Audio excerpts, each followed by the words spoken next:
I'm so sorry, I whisper, already crouching down to pick up the glass shards with trembling fingers.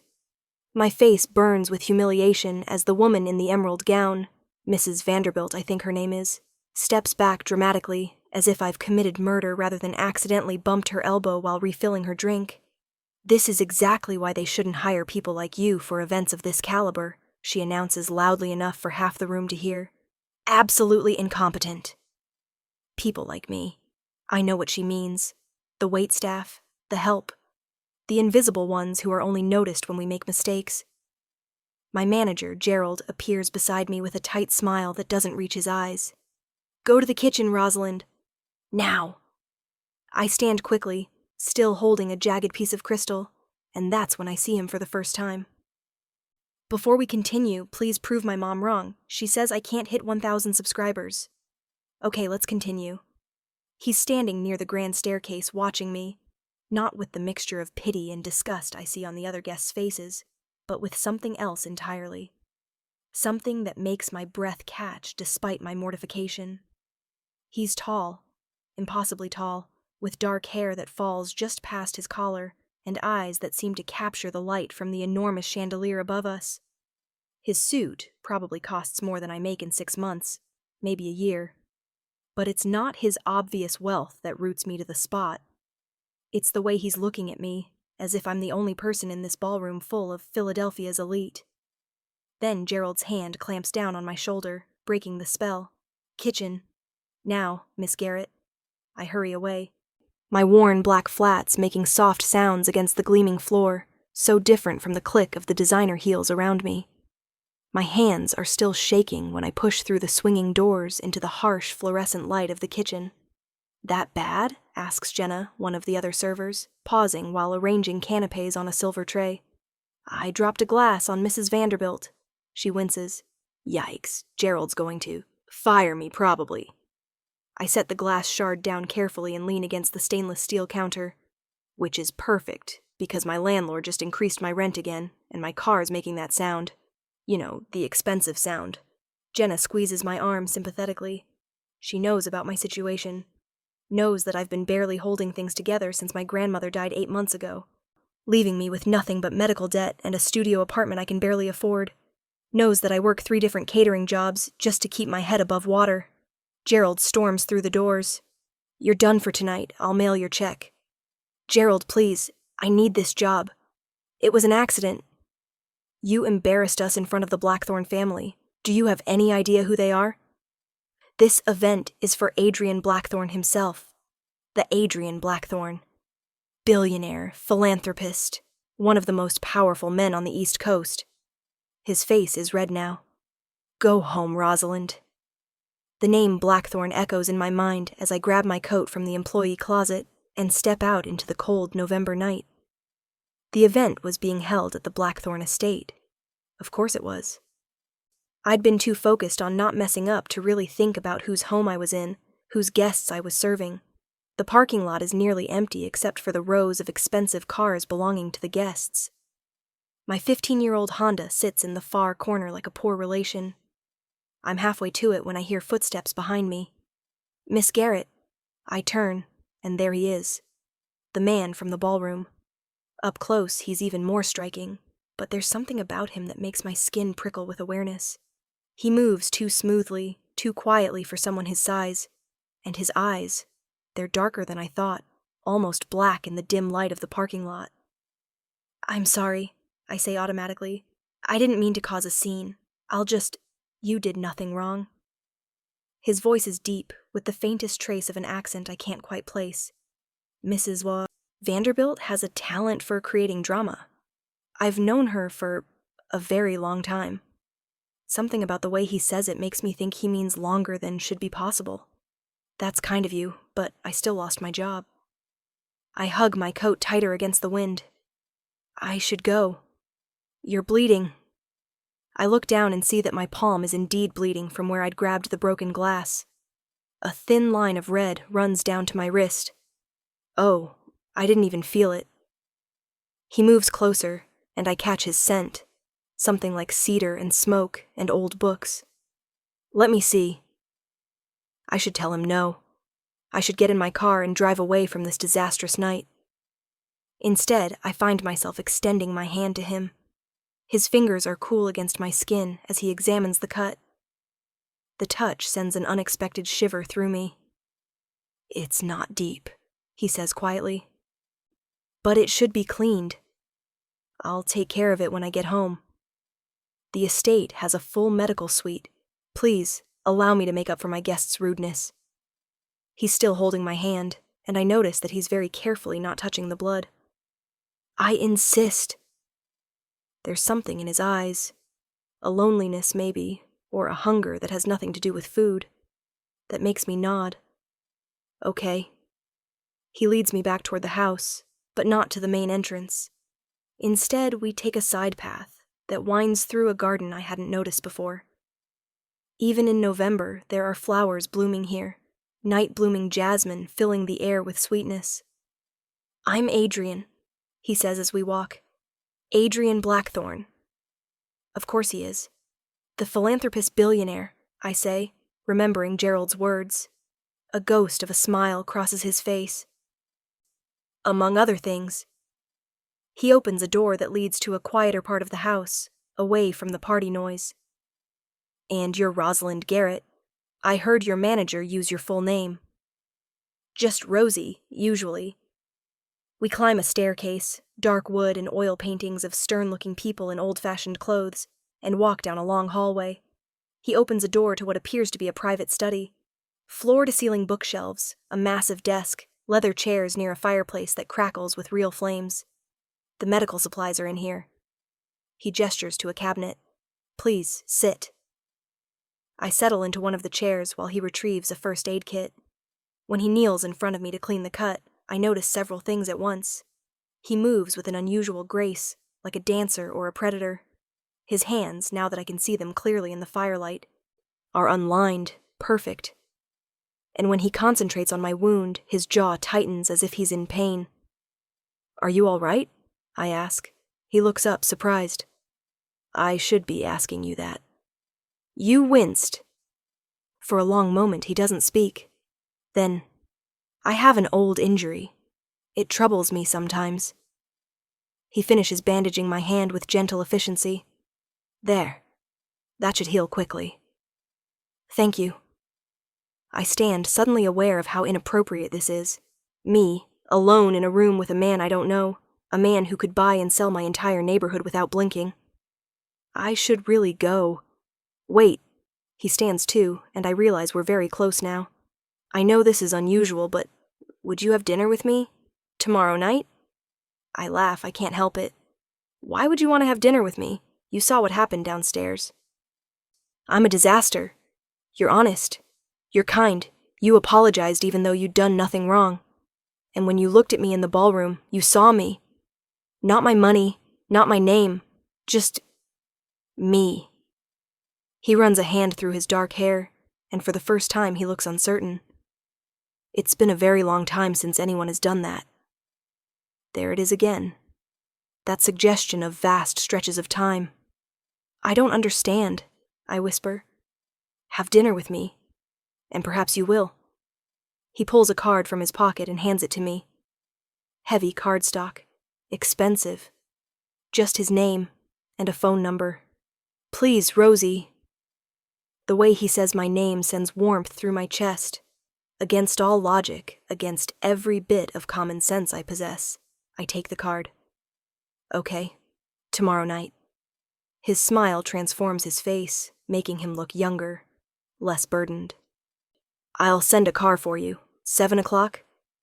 I nod, still not quite believing this is happening, and let him walk me back to my car. He watches until I drive away, a dark figure silhouetted against the lights of his impossible mansion. The next day, I tell myself 100 times to cancel. I compose texts I never send. But when 7 o'clock comes and a sleek black car pulls up in front of my building, I find myself getting in. The driver takes me to a restaurant I've only read about in magazines, the kind of place where you need reservations months in advance and a dress code that my entire wardrobe doesn't meet. But when I'm escorted to a private room on the top floor, Adrian is there waiting, and he looks at me in my simple blue dress like I'm wearing diamonds. "You came," he says. standing to pull out my chair. I almost didn't. I sit, accepting the glass of wine he pours for me. This is crazy, right? You know this is crazy? Completely insane, he agrees, but he's smiling. Tell me about yourself, Rosie Garrett. So I do.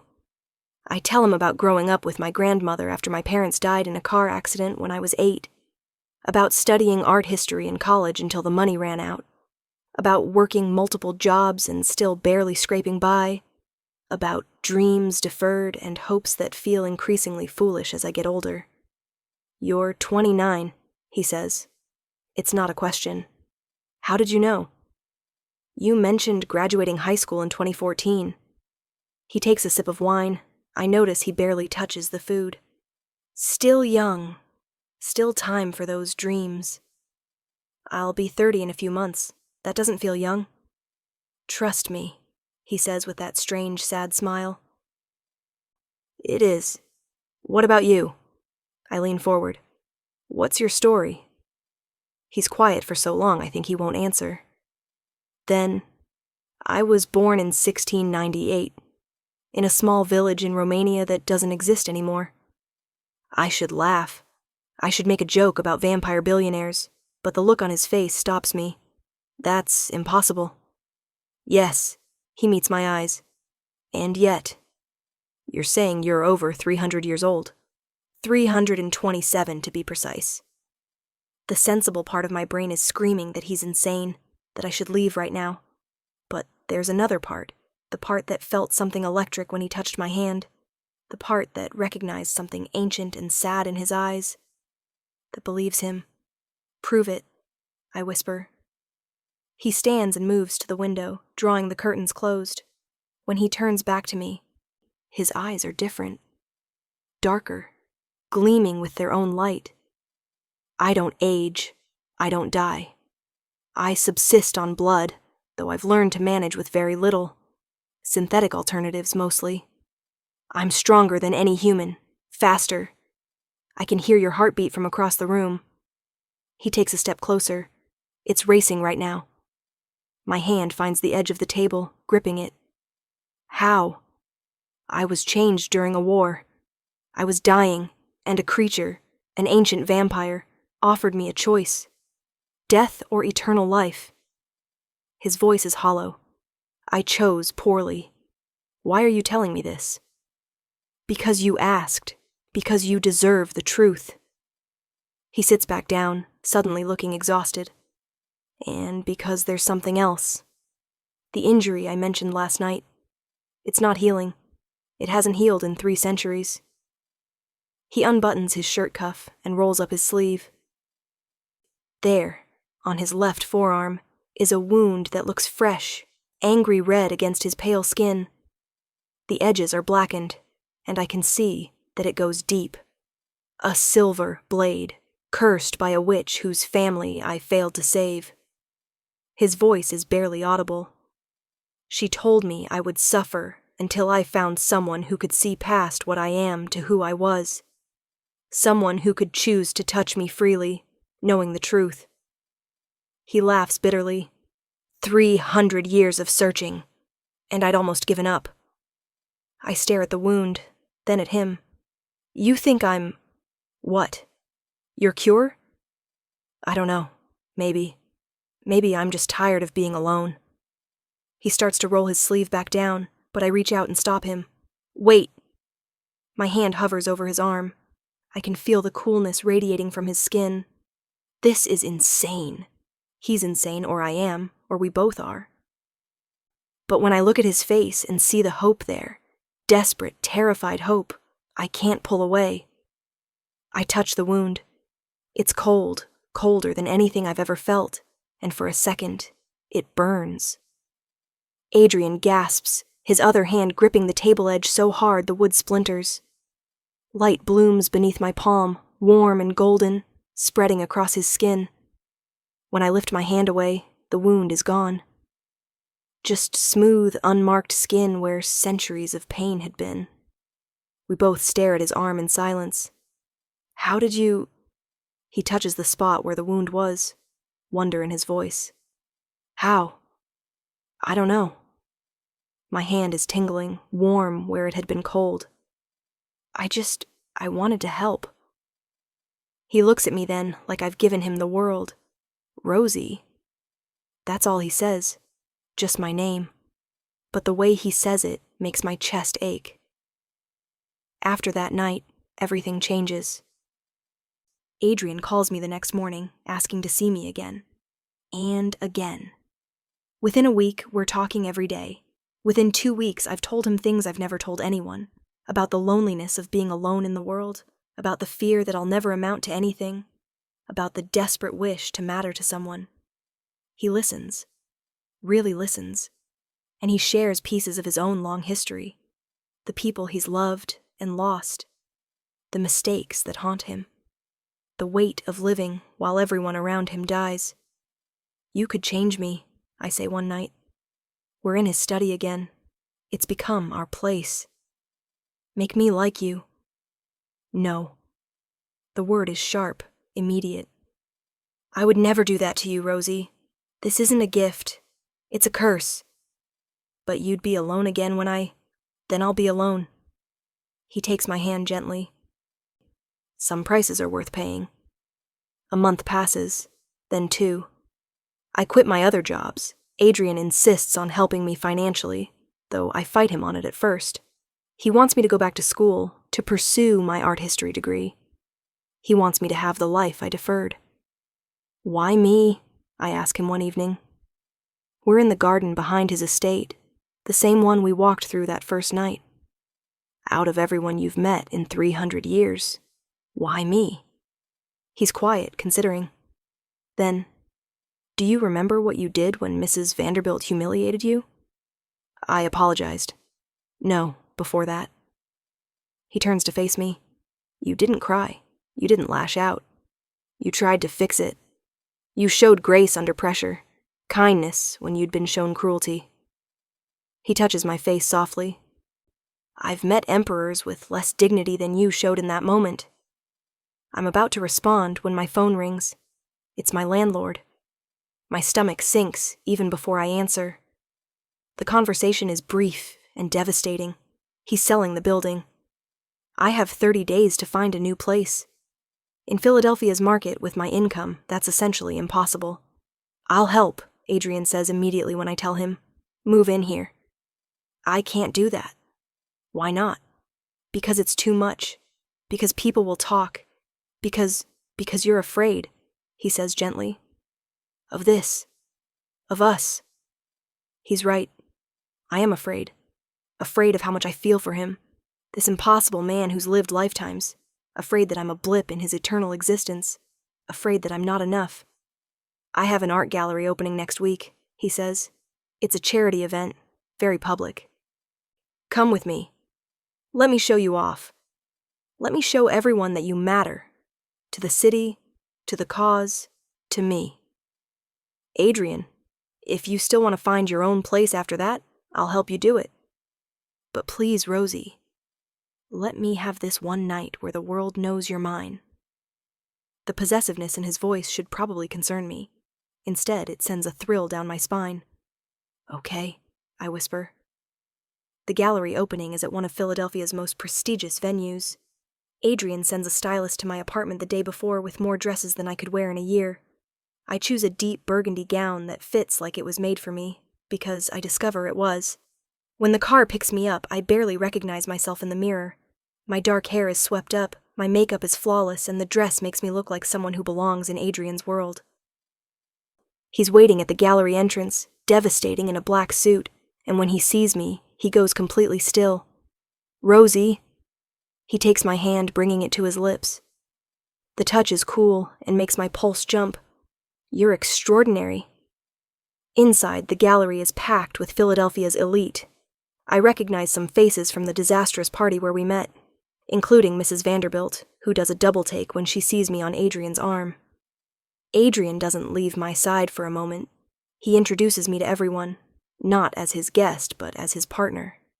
He tells them about my art history background, asks me to explain pieces to curious collectors, values my opinions like I'm an expert. You're good at this, he murmurs during a quiet moment, We're standing in front of a Renaissance painting, temporarily alone. You should be doing this professionally. Maybe someday. How about Monday? He's smiling. I'm opening a new museum dedicated to lesser-known artists. I need a curator. Someone with passion and knowledge and fresh eyes. I turn to stare at him. You can't just give me a job. I'm not giving you anything. I'm offering you an opportunity that you're more than qualified for. His hand finds the small of my back. You healed me, Rosie. In more ways than just the wound. Let me help you heal, too. Before I can respond, there's a commotion near the entrance. A man's voice, loud and angry. Adrian's expression darkens. Stay here, he says, but I follow him anyway. The man causing the scene is young, probably mid-20s, with the kind of polished appearance that speaks of old money. He's gesturing wildly at one of the paintings. This is a fake, he's shouting. Adrian Blackthorne is a fraud, displaying forgeries and... Marcus! Adrian's voice cuts through the noise like a blade. That's enough. The young man, Marcus, spins around. There you are, ready to admit you've been conning people for years? This painting is supposed to be from 1750, but the pigments are all wrong. The canvas is wrong. Everything is wrong. The crowd has grown quiet, watching. I can see the calculation in their eyes. Scandal is always more interesting than art. Adrian walks calmly to the painting in question. It's a portrait of a woman in an old-fashioned dress, beautiful and melancholy. You're right, he says quietly. The painting is a reproduction. Gasps ripple through the crowd. Marcus looks triumphant. However, Adrian continues, if you'd read the placard instead of jumping to conclusions, you'd see that it's clearly labeled as a reproduction. The original was destroyed in a fire in 1823. This copy was commissioned to preserve the memory of the artist's work. He turns to face the crowd, and there's something regal in his bearing, something that speaks of ages past. The woman in this painting was named Isabelle Laurent. She was a baker's daughter who showed me kindness when I had nothing. She died of fever at age 23, and her art died with her because she was poor and female, and the world didn't value her. His voice resonates through the gallery. This entire exhibition is dedicated to artists like her, the forgotten ones, the ones who deserved better. The crowd is silent now, hanging on every word. As for being a fraud, Adrian continues, looking directly at Marcus, I've donated more than $40 million to arts education in this city alone. My foundation has provided scholarships to over 2,000 students. If that makes me a fraud, then I'm guilty as charged. Marcus's face has gone red. You think your money impresses me. Everyone knows you're... Careful, Adrian says softly, and there's danger in his voice now.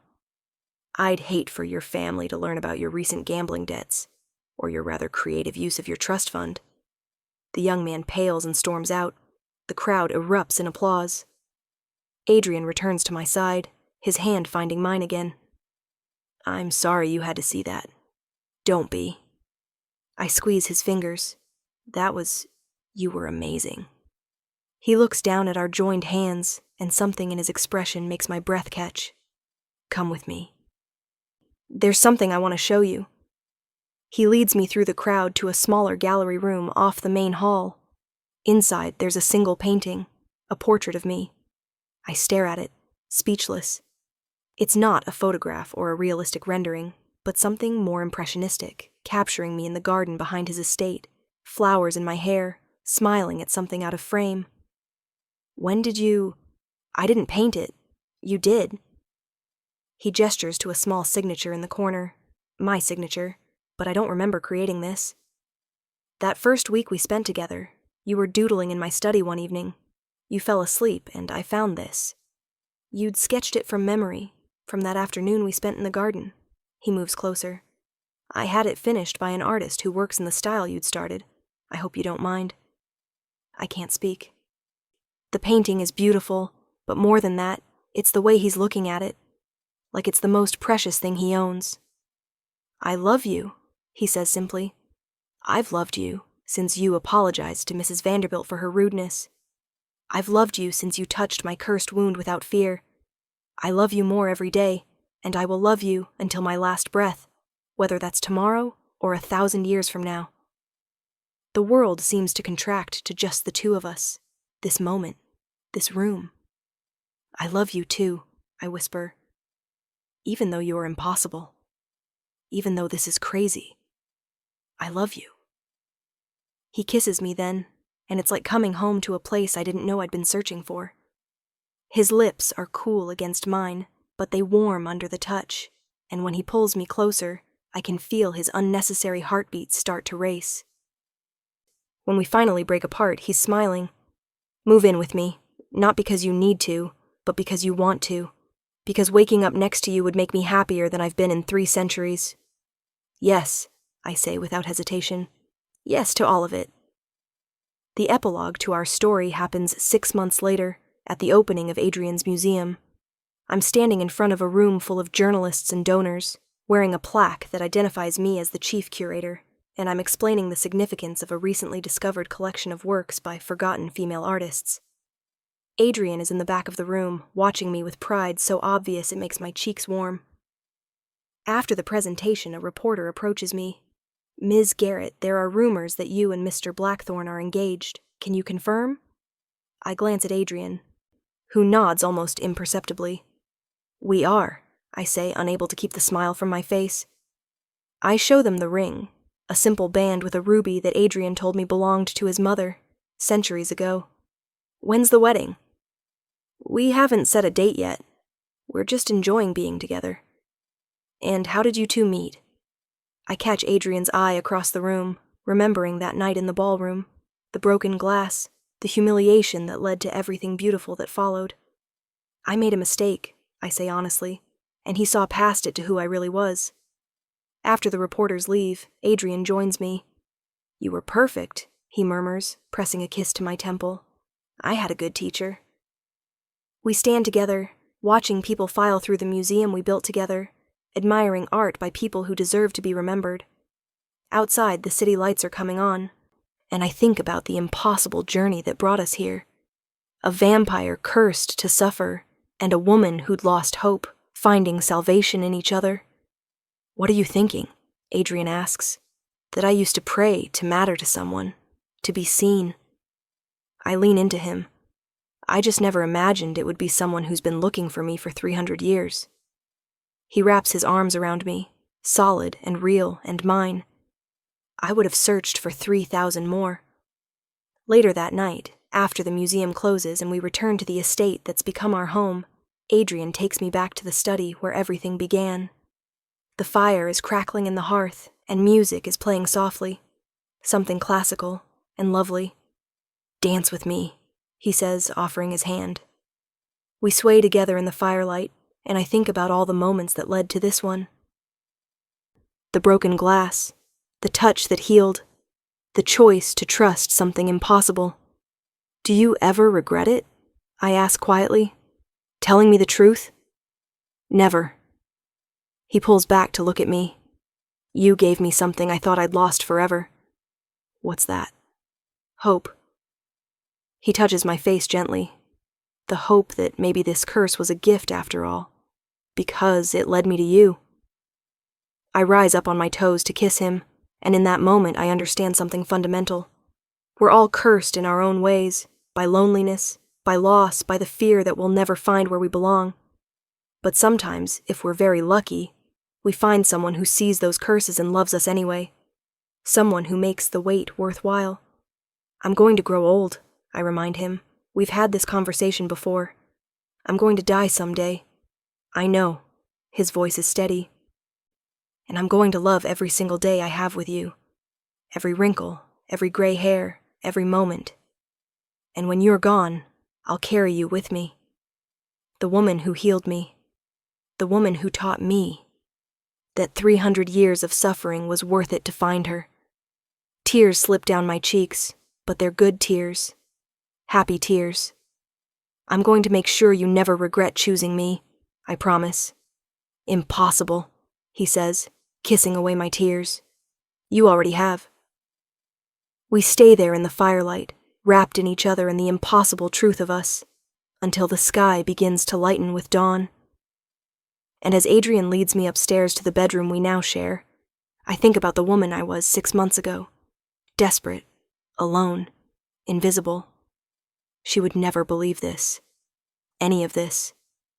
But she would be so happy to know that her story doesn't end in that parking lot with a bleeding hand and broken dreams. That it begins there. That the broken glass and the humiliation and the chance meeting with a man who'd been waiting centuries to find her would lead to this, to love, to purpose, to belonging, to home. 3 months later, we're married in the garden behind the estate, surrounded by night-blooming jasmine and people who've become our family.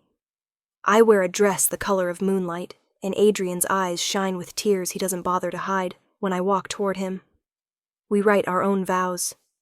I promise to love him for all the days I have. He promises to love me beyond them, and when he kisses me, making me officially his wife, I feel it again, that warmth, that golden light that healed his wound all those months ago. It spreads between us, a bond deeper than blood or magic, something that feels like forever even though we both know it isn't. But it's enough, more than enough, because sometimes forever isn't measured in time. It's measured in moments like these, in the way he looks at me like I'm the answer to every question he's ever asked, in the way I feel seen and valued and cherished for exactly who I am. The woman who touched a vampire king's cursed wound and healed it with nothing more than compassion and courage. The woman who found her home in the arms of someone who'd been searching for her across centuries. The woman who learned that the best love stories aren't about perfection. They're about two broken people who choose to heal together. As we walk back down the aisle as husband and wife, the sun is setting behind us, painting the sky in shades of amber and rose. Adrian's hand is warm in mine. It's warmed over these months with me, as if my touch brings him back to life in small ways. "Happy?" he asks. I look up at this impossible man who chose me, who sees me, who loves me with an intensity that takes my breath away. "Impossibly," I answer. And somewhere in the twilight, I swear I can hear the universe laughing. Not at us, but with us. At the beautiful absurdity of a vampire and a waitress writing their own fairy tale ending. The first sign that something is wrong comes 3 weeks after the wedding, when Adrian doesn't come home. He always comes home. Even when he has late meetings, even when he's traveling, he calls. He texts. He finds a way to let me know he's thinking of me. But tonight, my phone stays silent. The clock in our bedroom ticks past midnight, then 1, then 2. I call him 6 times. Each call goes straight to voicemail. By 3 in the morning, I'm pacing the study. His study, trying not to imagine the worst. He's lived for over 300 years. What could possibly hurt him? But then I remember the cursed wound. Remember that there are things in this world that can harm even someone like him. When the door finally opens at 4:30, I'm so relieved I almost cry. But the relief dies when I see his face. He looks haunted, shaken in a way I've never seen before. There's blood on his shirt. Not a lot, but enough. "Adrian, what happened?" He doesn't answer immediately, just pulls me into his arms and holds on like I'm the only thing keeping him anchored to this world. I can feel him trembling. "Tell me," I whisper against his chest. "There's someone from my past." His voice is rough. "Someone I thought was dead. She's here, in Philadelphia, and she knows about you."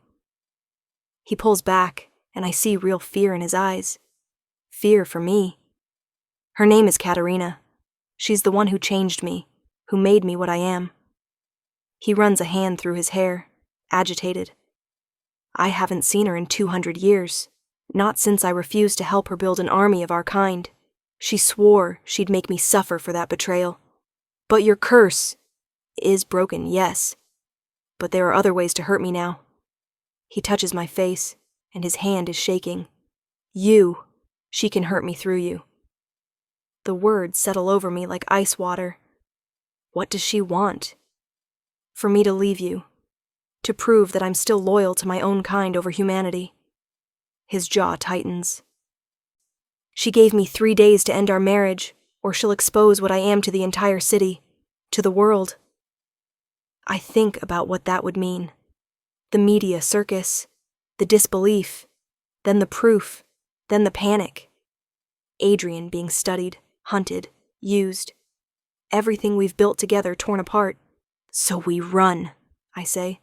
We leave Philadelphia. We go somewhere she can't find us. She'll find us. She always does. He pulls away, starts pacing.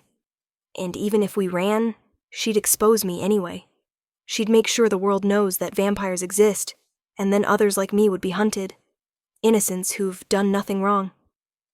There has to be another way. There isn't. The defeat in his voice breaks my heart. I've been trying to think of one for the past 8 hours. Every scenario ends the same way, with you hurt or me exposed, or both. I sit down in his chair, the one where he first cleaned my wounded hand, and try to think. There has to be something we're not seeing, some option we haven't considered. What if we don't run and we don't separate? I say slowly. What if we face her together? Rosie, you don't understand what she is. She's ancient, powerful. And I healed a 300-year-old curse with a touch. I stand up, walking to him. You said yourself you don't know how I did it. Maybe there's more to it. Maybe I can help. He's shaking his head before I finish. I won't risk you. I can't. And I won't let you sacrifice everything we have without a fight. I take his hands. You've spent 3 centuries running from her. Maybe it's time to stop. For a long moment, he just looks at me. Then, slowly, he nods. If we do this, we do it smart. We meet her on our terms, in a public place, somewhere she can't risk exposure either. The museum, I say immediately. Tomorrow night. We're hosting that private donor event. There will be security, witnesses, but it's still controlled. She won't come alone. Neither will we. I'm already thinking through our options. You said there are others like you who don't agree with her methods. Call them, and we'll have human security too. Make it clear that if anything happens to either of us, evidence of what she is goes public automatically. A slow smile spreads across his face. When did you become so ruthless? I learned from the best. I kiss him softly. We're not losing this, Adrian. We're not losing us. The next day passes in a blur of phone calls and preparations. Adrian contacts other vampires he trusts. There are 5 of them willing to come, to stand against Katerina.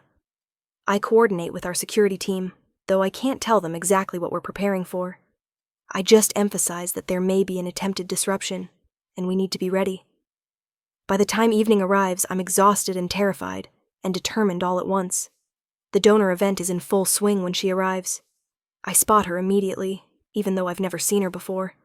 She moves through the crowd like she owns it, beautiful in a way that's almost painful to look at. Dark hair, pale skin, red lips curved in a smile that doesn't reach her eyes. She's wearing a black dress that probably costs more than my old apartment, and every man in the room turns to watch her pass. Adrian tenses beside me. That's her. She sees us and walks over, completely unafraid. Up close, she's even more striking, and even more obviously not quite human. There's something predatory in the way she moves, the way she watches everyone around her like they're prey. Adrian, her voice is accented, musical. And this must be the little human who's captured your heart. How quaint. Katerina. Adrian's voice is ice. You're not welcome here. Oh, but I have a ticket. A very expensive ticket that I purchased under a human name. She looks around the museum with mock interest. Lovely space.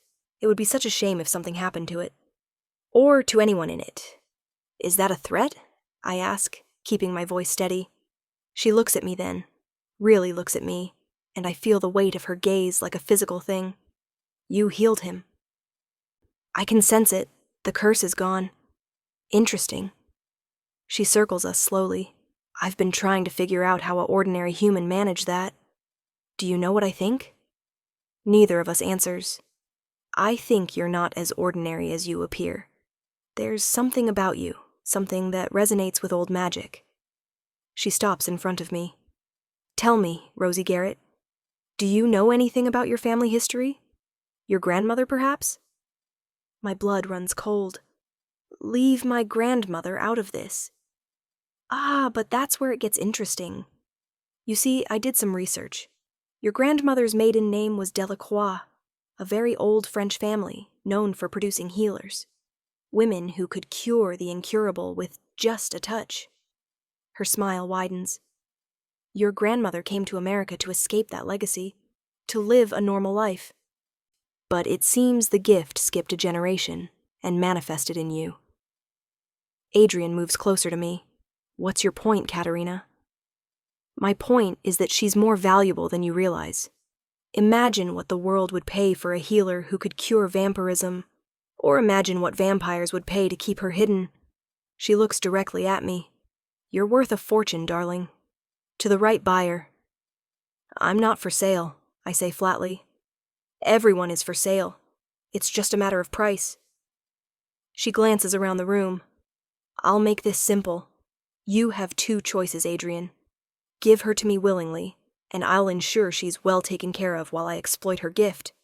Or refuse, and I'll take her anyway. But first I'll expose you, ruin you, and kill everyone in this room just to prove I can. The other vampires Adrian called have moved closer now, forming a loose circle around us. But Katerina doesn't seem concerned. You're outnumbered, Adrian says quietly. Am I? Katerina snaps her fingers, and 6 more vampires emerge from the crowd. Donors who weren't actually donors. I told you I wouldn't come alone. The tension in the room is suffocating. Human guests are starting to notice that something is wrong, starting to back away. Our security team is moving closer, but they have no idea what they're up against. This is about to turn into a bloodbath. Wait! I step forward away from Adrian's protective stance. I'll go with you. Rosie, no!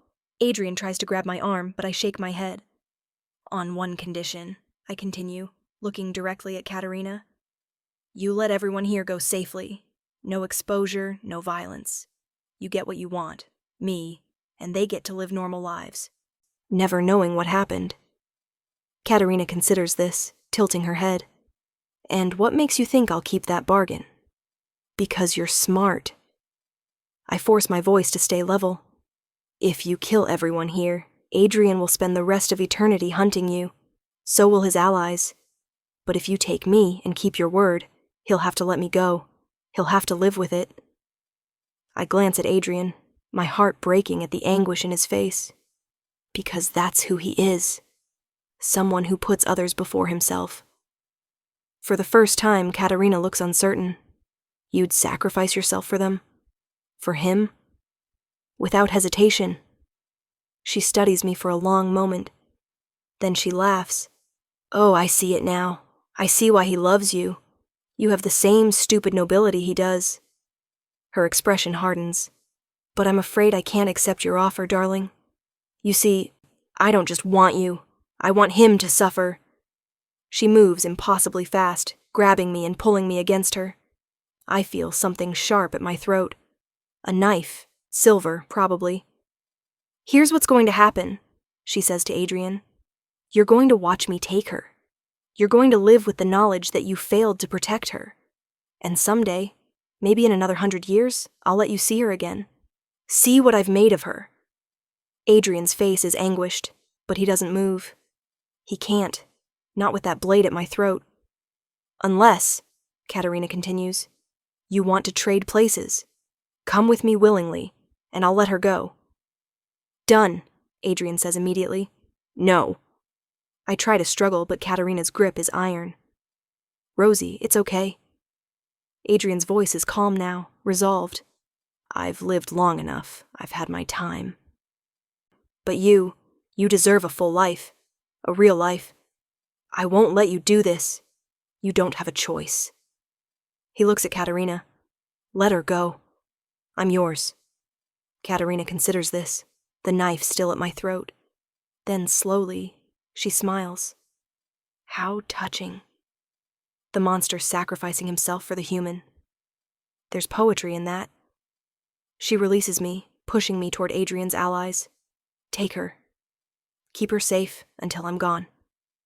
2 of them, a woman named Sarah and a man named Thomas, gently pull me back. I'm fighting against them, trying to get to Adrian, but they hold firm. Adrian, please.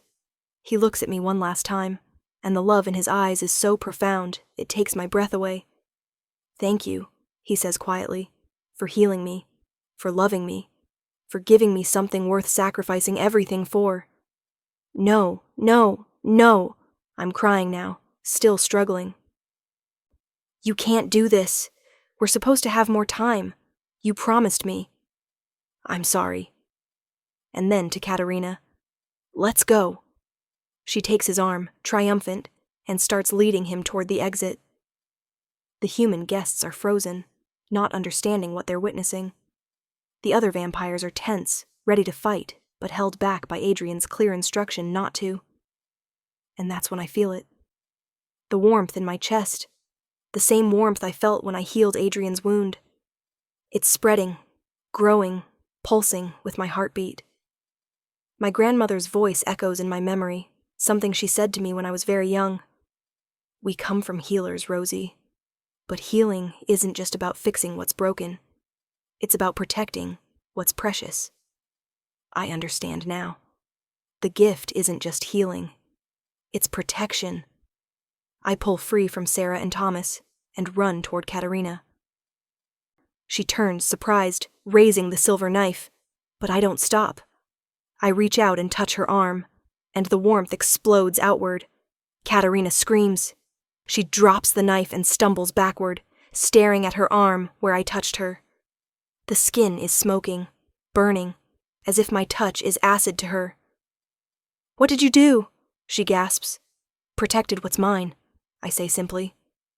The other vampires with her are backing away, afraid. Good. They should be. Adrian is staring at me in wonder. Rosie, how? I don't know. I just knew I could. I turn to Katerina, who's clutching her burned arm. Leave. Now. And if you ever come near him again, if you ever threaten anyone I love again, I'll do worse than burn you. I'll make you wish you'd stayed dead 200 years ago.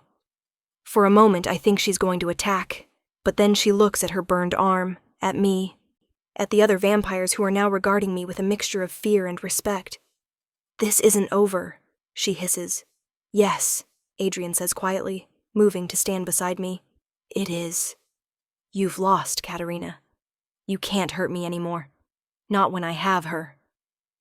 Katerina's face contorts with rage, but she knows she's beaten. With a final venomous look, she and her vampires disappear into the night. The silence that follows is deafening. Then the human guests start talking at once, confused about what they just witnessed. Adrian's allies quickly move through the crowd, using their influence to calm people, to suggest that what they saw was a rehearsed performance, a dramatic addition to the evening's entertainment. Within minutes, people are laughing, applauding the show, convinced that it was all planned. Crisis averted. Adrian pulls me into a quiet corner, his hands framing my face. Are you hurt? Did she... I'm fine. I'm shaking now, adrenaline fading. Adrian, I didn't know I could do that. I couldn't let her take you. You saved me. Again. He kisses my forehead, my cheeks, my lips. How do you keep saving me? Because you're worth saving. I lean into him, letting his coolness calm my flushed skin. Because I love you, and I'm not ready to lose you. Not in 300 years, and definitely not tonight. He holds me while the museum empties around us, while his allies finish their damage control, while the normalcy of the evening is carefully restored. When we're finally alone, he leads me back to the study at the estate. We need to understand what you can do, he says, building a fire, even though neither of us really needs it. If you have your grandmother's gift, there might be others who come looking for you. Let them come. I'm surprised by the fierceness in my voice. I'm not afraid anymore, Adrian. For the first time in my life, I'm not afraid of not being enough. Because I am enough. I'm enough to heal you, to protect you, to love you. He pulls me into his lap, and we sit together in the firelight, processing everything that happened. I was ready to go with her, he admits quietly. Ready to sacrifice everything for you. I know, and I was ready to do the same. I turn to look at him. That's what love is, isn't it? Being willing to give up everything, and then finding out you don't have to. He kisses me then, deep and slow and full of promise. When we break apart, he's smiling. My fierce, powerful wife. I don't think I ever stood a chance against you. Probably not. I curl into him, exhausted, but content. So what happens now? Now we live. He strokes my hair gently. We build our life together. We grow your gift. We help people. And if Katerina or anyone else tries to threaten that, we face them together. Together, I agree. The fire crackles. Outside, the city lights twinkle through the windows. And inside, in this room where everything began, we sit wrapped in each other and the knowledge that we've survived. That we're stronger together than apart. That love, real, fierce, impossible love, can overcome even centuries of darkness. Tell me about your grandmother, Adrian says softly. Tell me about the Delacroix family. So I do. I tell him everything I remember about my grandmother's stories, about the old family legends I'd dismissed as fairy tales, about healers and protectors and women who wielded power with grace. And as I talk, I realize that this is my legacy. Not the poverty or the struggle or the feeling of never being quite enough, but this, the ability to heal, to protect, to love someone so fiercely that I can burn away anything that threatens them. My grandmother would be proud. 3 months later, we're back in the museum for another event, and I'm no longer introducing myself as just the curator. I'm also the director of the newly established Delacroix Foundation, dedicated to researching and preserving the history of healing traditions around the world. Adrian stands beside me as I cut the ribbon, his hand warm in mine, his pride evident. When the cameras flash and the reporters ask questions, he lets me answer. Lets me shine, because that's what love does. It doesn't diminish. It illuminates. Later, when we're home and the world is quiet, he traces the line of my palm where I first bled, where our story truly began. No regrets? He asks. I think about the woman I was, scared, struggling, invisible. I think about the broken glass and the humiliation, and the moment I decided to touch a vampire's cursed wound despite every logical reason not to. Not a single one, I say, and I mean it with every fiber of my being. Because some love stories don't follow the rules. Some love stories involve impossible beings and ordinary women who turn out to be extraordinary. Some love stories require sacrifice and courage, and the willingness to burn away the darkness with nothing but the light of your own fierce heart. This is ours, and it's perfect.